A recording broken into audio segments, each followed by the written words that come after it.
RRI Indonesia Inspirasi. Pendengar, kita masih bersama dalam Dialog Interaktif Negeri Junjungan Menyapa untuk hari ini pendengar. Tema pengawasan barang selundupan dari luar negeri melalui perbatasan Indonesia bersama saya Maimunah Ismail.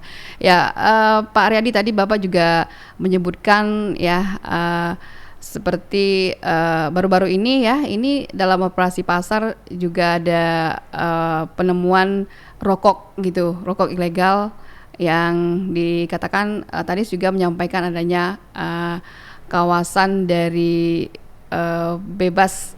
Ya, silakan ini untuk sebenarnya apa itu yang ingin Bapak sampaikan selanjutnya, pendengar? Oh iya. Ya. Izin tadi saya sedikit luruskan sedikit tadi ya, bagaimana temuan rokok yang sebelumnya itu memang tanpa dilekati pita cukai, yang seharusnya sekarang itu dari kawasan bebas pun sudah ada pita cukainya. Jadi memang khusus untuk kawasan bebas. Nah, kawasan bebas itu sendiri apa? Kalau di internasional kita kenal dengan istilah free trade zone, mungkin pendengar pernah mendengar ya. Atau kalau yang di Indonesia identik dengan Batam sebenarnya. Sebenarnya itu adalah kawasan yang kalau dulu historisnya itu diberikan kemudahan pembebasan fiskal pajak gitu ya, dalam rangka mendukung industri yang ada di wilayah tersebut. Jadi diberikan subsidi lah istilahnya, pembebasan. Jadi barang-barang dari luar negeri yang masuk ke wilayah tersebut belum diperlakukan pajak sebagaimana jika barang itu masuk ke wilayah Indonesia. Jadi dianggap ini masih di luar negeri lah istilahnya. Iya. Jadi belum dibebani dengan perpajakan seperti itu. Tujuannya untuk mendukung industri-industri di sana untuk berkembang. Karena dulu kan kita tahu memang dulu Batam itu ingin dijadikan sentra industri. Nah, diberikan insentif seperti itu. Oke. Ya, sejauh ini Pak Aryadi untuk Bea Cukai ini telah berapa banyak menindaklanjuti masuknya barang-barang ilegal seperti yang tadi disampaikan ya, juga ada barang-barang bekas. Apakah barang-barang yang masuk ke wilayah kita Bengkalis khususnya makanan kah, minuman yang tanpa bea cukai begitu? Silakan. Ya, jadi saya merujuk ke tahun ini aja ya, 6 bulan terakhir. Memang tadi sebagaimana saya sebutkan, yang paling banyak itu adalah narkotika, khususnya metamfetamil atau sabu-sabu.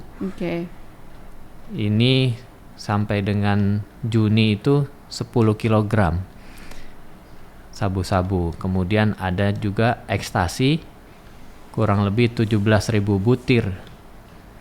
Kemudian ada lagi yang kemarin rame itu daging, kurang lebih 40 ton ya. 40 ton. Terus rokok kurang lebih 1,2 juta batang rokok dan 14 balpres pakaian bekas. Ini belum termasuk ada yang di Juli ini yang sedang dalam proses. Ada penindakan juga narkotika ya. Seperti itu. Jadi 6 bulan terakhir seperti itu. Tahun lalu pun juga kurang lebih komposisi jenis barangnya kurang lebih sama ya. Jadi yang terbanyak itu memang narkotika itu. Nah, ini berasal dari mana saja ini Pak Aryadi? Barang-barang yang diketahui ini ya, seperti tadi narkotika, adanya juga rokok, daging, barang bekas dan lain sebagainya. Ini berasal dari mana saja? Ya, ini memang perlu pendalaman, perlu pembuktian ya lebih lanjut. Cuma memang kalau kita melihat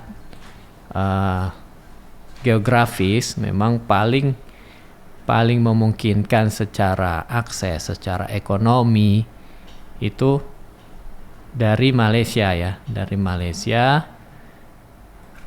Secara geografis itu hanya berjarak 2 jam lah kurang lebih ya untuk lebih kurang sampai 2 jam sudah sampai ke Malaysia. Tapi memang perlu jadi penelitian lebih lanjut juga asal barang sebenarnya. Bisa jadi kan hanya transit atau lewat di Malaysia, tapi asal barang sebenarnya ini yang panjang juga sebenarnya kalau kita mau dalami sebenarnya dari mana Malaysia itu, apakah sumber atau hanya transit seperti itu, Mbak. Jadi ini harus juga didalami juga ya. Yang pasti mereka masuk ke Bengkalis tanpa cukai begitu ya. Betul, tanpa pemberitahuan atau tanpa melalui prosedur yang berlaku begitu. Ya, di 082388364742. Pendengar Anda bisa gabung bersama kami pendengar untuk bertanya langsung dengan narasumber yang menemani kita di Dialog Interaktif Negeri Junjungan Menyapa. Pengawasan barang selundupan dari luar negeri melalui perbatasan Indonesia. Nah, memang kita ketahui wilayah yang juga sangat dekat dengan negara tetangga yang memudahkan juga ya bagi orang-orang yang menyelundupkan barang-barang ilegal ke negara kita, dan ini juga yang sering terjadi. Nah, kalau seperti yang Bapak sampaikan tahun-tahun sebelumnya itu narkoba ya, yang sering dimasukkan ke wilayah Bengkalis. Nah, untuk barang-barang lain seperti juga barangkali makanan dan minuman ini ada juga ditemukan banyak. Kalau dulu yang masih marak tapi masih berupa komoditas ya. Kalau dulu Bengkalis ini sering kita dengar ada penindakan bawang merah itu yang saya masih perhatikan itu sampai dengan 2019 itu bawang merah dari Malaysia ya banyakannya masih masuk karena ya banyak yang menjadi motif ya kenapa mereka memasukkan barang itu. Bisa jadi multifaktor ya, selain ekonomi ada juga faktor ini juga perizinan dan sebagainya ya. Tapi yang saya amati itu 2019 memang ke belakang memang mungkin bisa dibilang sudah sangat sedikit ya terkait itu. Kalau bawang malah tidak ada lagi gitu. Untuk seperti di tahun 2023 ini ya bawang nggak ada ditemukan. Nah, terakhir mungkin kemarin yang hasil kerjasama dengan AL itu yang mangga, buah-buahan. Mangga ini berasal dari mana? Mangga. Itu informasinya juga dari Malaysia dari Malaysia tapi mangga Thailand ya. Mangga Thailand itu hasil kerjasama juga dengan AL, Posal dalam hal ini. Posal Bengkalis. Bekerjasama dengan Angkatan Laut begitu ya, Pos Angkatan Laut.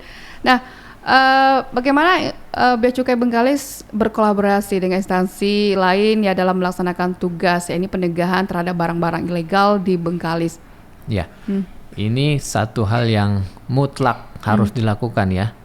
Saya pikir dimanapun karena kita tahu kondisi geografis negara kita, kepulauan, didominasi perairan, kita menjaga garis pantai kita yang luar biasa luasnya. Kita pemerintah dalam khususnya aparat penegak hukum ini sudah harus memang menguatkan dan terus bekerja sama, bersinergi, berkolaborasi untuk sama-sama menjaga negara kita ini dari barang-barang yang ilegal gitu ya. Nah, khususnya dalam skup Bengkalis ini memang kami alhamdulillah berkolaborasi, bersinergi dengan cukup baik ya, baik itu dengan kepolisian, dengan AL, kemudian dengan pasca penindakan juga dengan pihak kejaksaan itu ya untuk keputusan hukumnya kasusnya itu memang harus dan diperlukan kolaborasi sinergi yang kuat dari antara aparat penegak hukum. Jadi salah satu bentuknya ya kita beberapa kali melakukan patroli laut bersama gitu ya. Dalam rangka yaitu menguatkan kekuatan, juga menambah kekuatan, terus juga kita juga bertukar informasi, bertukar sarana prasarana gitu ya. Dan saling memberikan pelatihan lah. Baik. Tukar. Ya, pendengar di 082388364742. Silakan untuk Anda pendengar bertanya langsung dan juga menanyakan melalui nomor yang sama di WhatsApp dan juga melalui kolom komentar di live streaming Facebook RRI Bengkalis.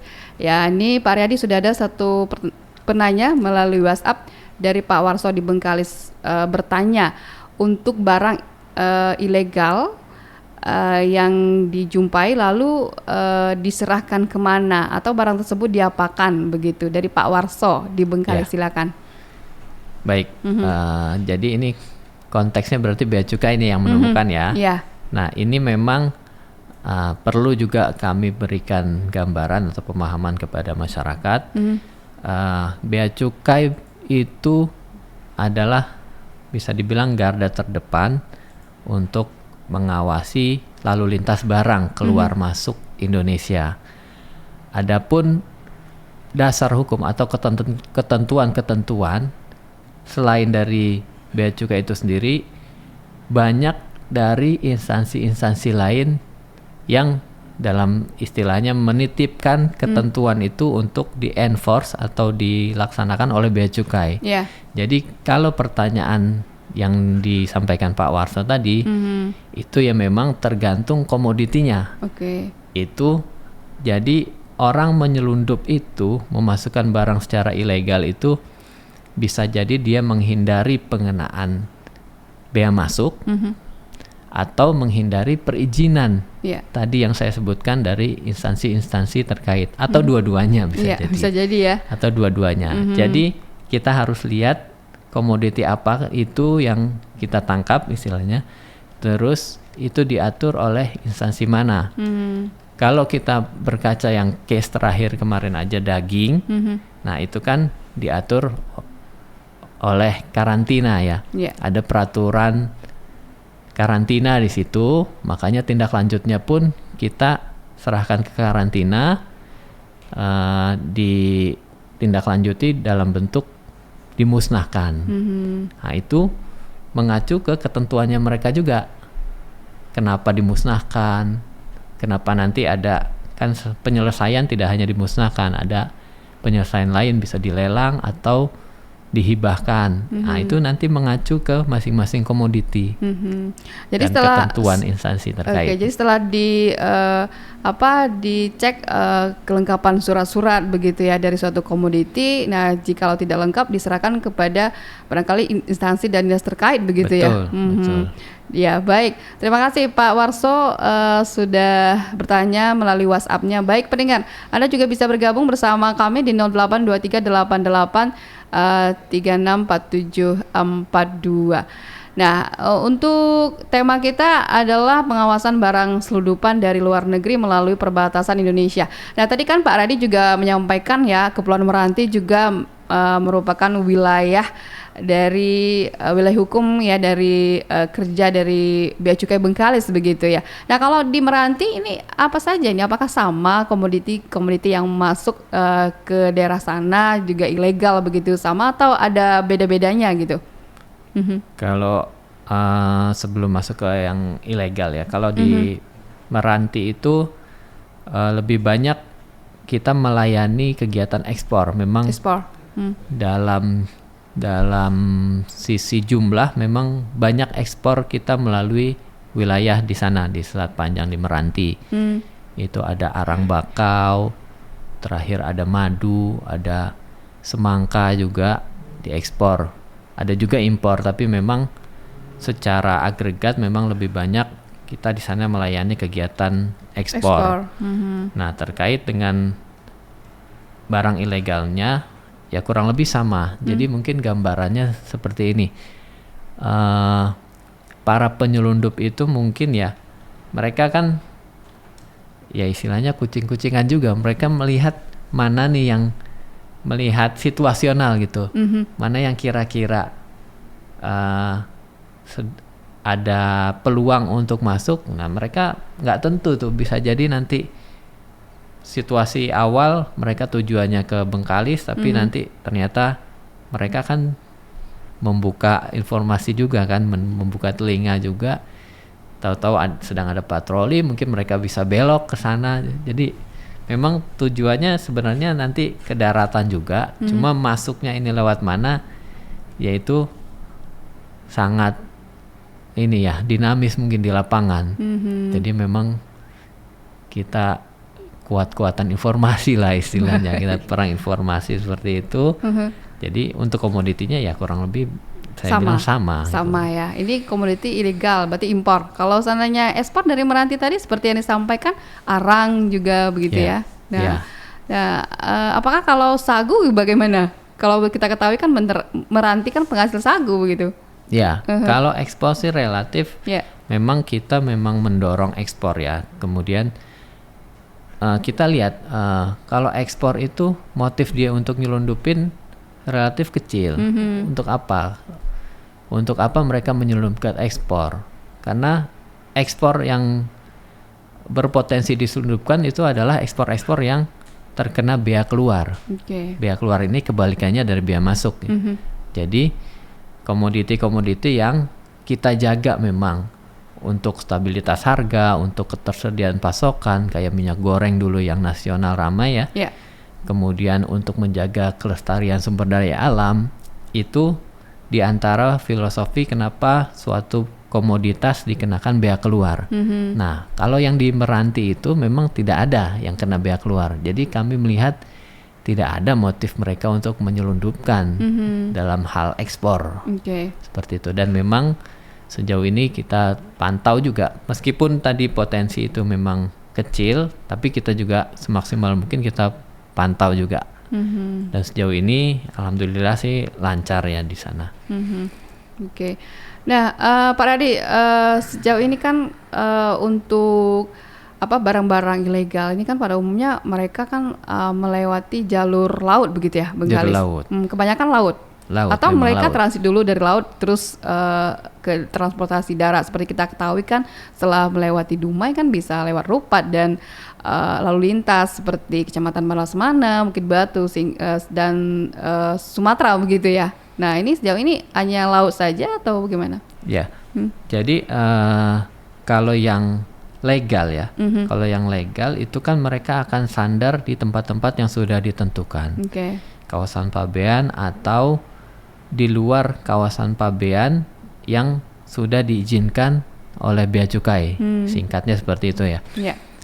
Nah, dalam hal mereka sandarnya atau bongkarnya aja udah tidak ada izin di luar tempat yang ditentukan, itu sudah merupakan pelanggaran, udah ilegal. Ada diduga punya niat untuk tidak memberitahukan barang yang akan diimpor gitu ya. Nah, memang kondisi di Bengkalis ini kan memang pulau. Pulau, orang masuk dari luar negeri itu pasti lewat laut. Udara kan nggak ada. Udara pasti nyampenya terdekat mungkin Pekanbaru atau Batam ya. Nah, kalau lewat udara, begitu dia tiba di Pekanbaru atau Batam, itu istilahnya custom clearance-nya, penyelesaian kepabeanannya ya di kantor di bandara tempat dia masuk pertama dari luar negeri. Seperti itu. Jadi kalau di Bengkalis ini tidak ada bandara, berarti laut itu kan aksesnya satu-satunya hanya laut, tidak ada juga perbatasan darat di sini. Sebagaimana kalau di Kalimantan kan ada perbatasan darat. Nah, kini tidak ada, jadi hanya ada perbatasan laut memang. Baik.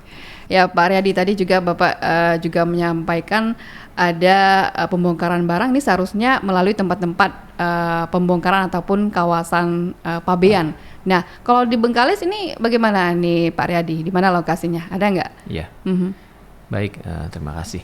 Jadi memang barang impor atau barang ekspor itu dibongkar atau dimuat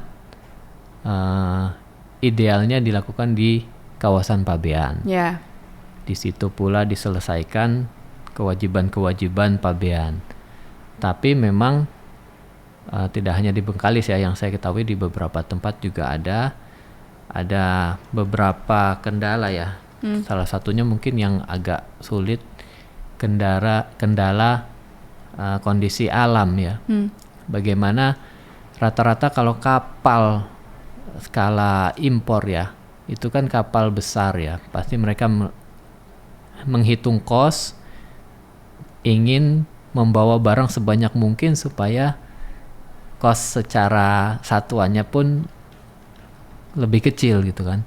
Nah, tapi dengan kapal yang besar butuh pelabuhan atau dermaga yang mempunyai kedalaman cukup draftnya.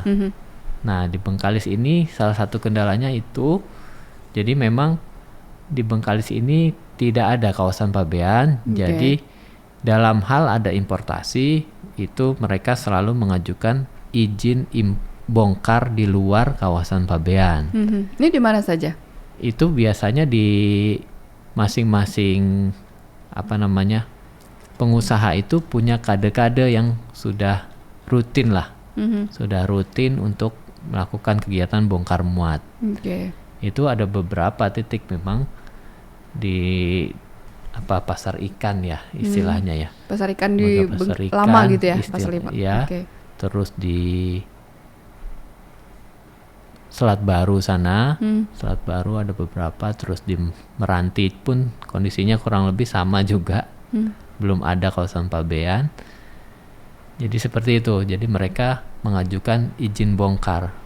Tujuannya apa? Supaya nanti, nah itu tadi, itu merupakan itikat baik mereka, mereka memberitahukan mau membongkar barang, supaya tidak masuk ke ranah tadi ilegal, tidak memberitahukan. Ini bagaimana prosedurnya? Mereka menyurati bea cukai atau bagaimana? Harus bersurat. Bersurat ya. Nah, untuk pembongkaran sebelum dilakukan dari bea cukai apa saja yang diperiksa? Sebelum pembongkaran dilakukan, biasanya kan ada pemberitahuan kedatangan kapal dulu. Itu dilakukan berapa lama? Itu, per jam kah atau gimana? Itu disampaikan oleh sarana pengangkut ke pihak kami bea cukai paling lambat 24 jam sebelum kapal itu sandar. Jadi memberikan kami waktu yang cukup untuk melakukan analisa juga, kira-kira barangnya ada berapa banyak. Kemudian kami juga ada namanya istilahnya boat soaking. Kita sebelum kapal itu bongkar, kita naik ke atas kapal, pemeriksaan pendahuluan lah, saya bisa bilang seperti itu, untuk mengecek masih secara umum nih, karena kita belum bisa mengecek barang itu secara mendetail sebelum importir memberitahukan pemberitahuan barangnya di dalam pemberitahuan impor barang atau PIB.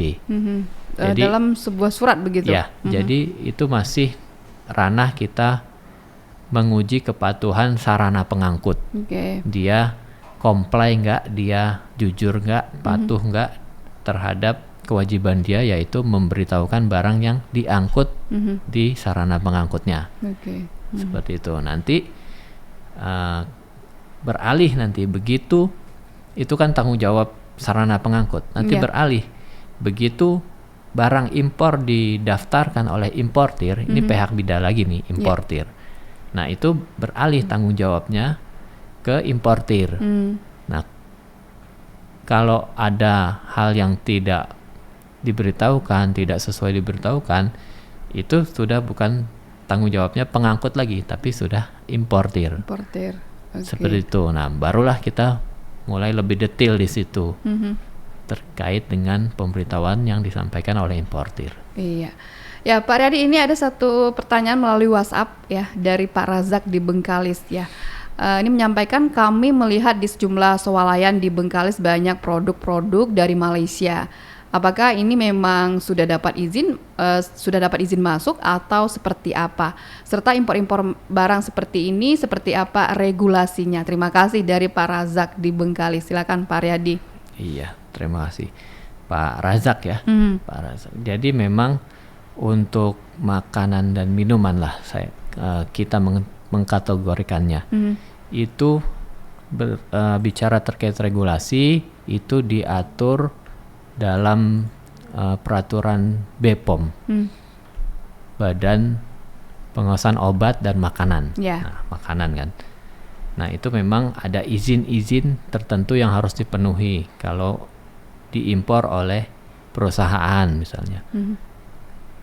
Kalau penumpang beda lagi, tapi nanti kita bahas perusahaan lah, karena yang di swalayan itu asumsinya partai besar dilakukan oleh perusahaan. Jadi memang di Bengkalis ini ada yang memang diimpor secara resmi, kami juga mengetahui ada datanya. Itu memang kita ajukan kita lakukan penelitian. Tadi saya sampaikan PIB disampaikan oleh importir. Nah, saya ilustrasikan dia mengajukan impor makanan nih yang ditemukan di swalayan ya. Mengajukan impor makanan, produk makanan. Nah, itu pertama akan dijaring oleh sistem kita. Di kita mengenal tuh ada HS code tuh, klasifikasi barang. Tiap barang tuh punya HS code. Nanti HS code ini akan terkoneksi juga dengan ketentuan tadi dari BPOM. BPOM itu menitipkan aturannya berdasarkan HS code juga. Jadi HS code ini katakanlah biskuit ya. Biskuit HS code sekian. Tolong kalau ada masuk dari luar negeri dipersyaratkan BPOM. Nah, itu nanti akan by system dulu. By system, kalaupun nanti tidak by system, ada penelitian juga oleh petugas. Jika sudah terpenuhi, itu online ya. Perizinan yang dari BPOM itu kita bisa akses dari sistem kami, Lembaga Nasional Single Window. Di situ semua perizinan dari instansi terkait,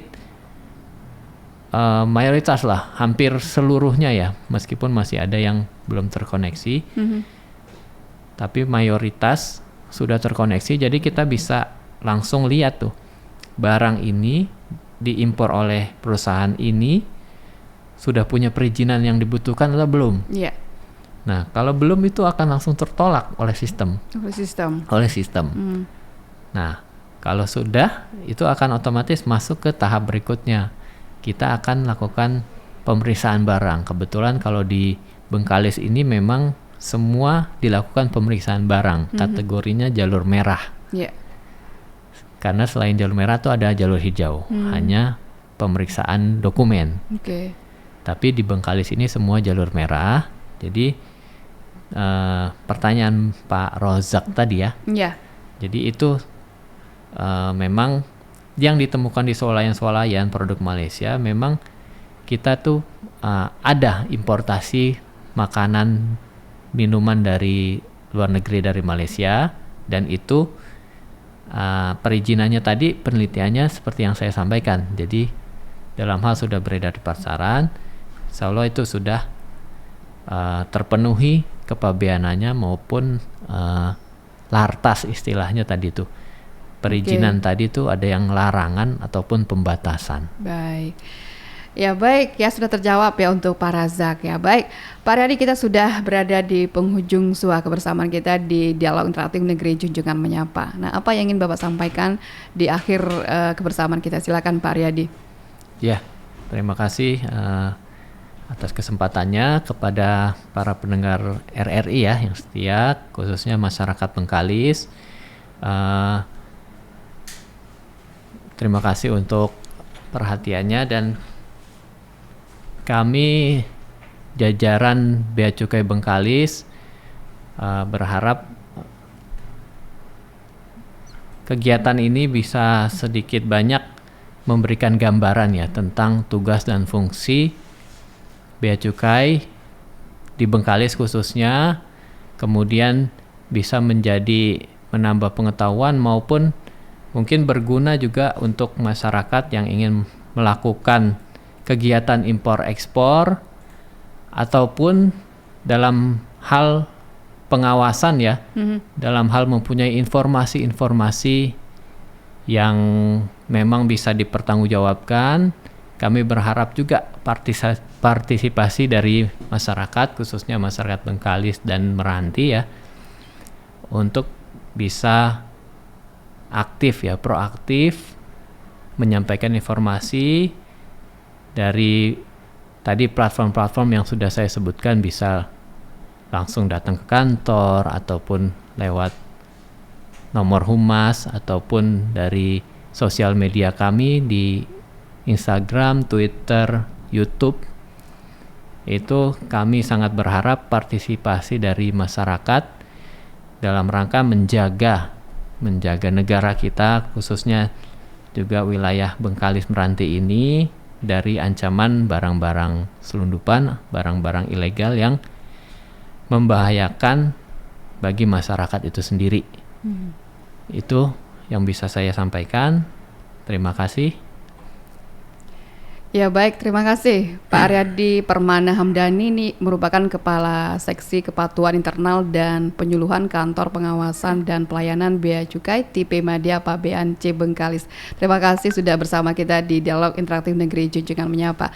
Terima kasih juga untuk Anda pendengar yang sudah bergabung bersama kami dan juga mendengarkan dalam Dialog Interaktif Negeri Junjungan Menyapa pagi hari ini. Saya Maimunah Ismail, pamit undur diri dari ruang dengar Anda. Sampai jumpa di lain waktu dan kesempatan. Selamat pagi. Assalamualaikum warahmatullahi wabarakatuh. RRI Indonesia Channel Inspirasi.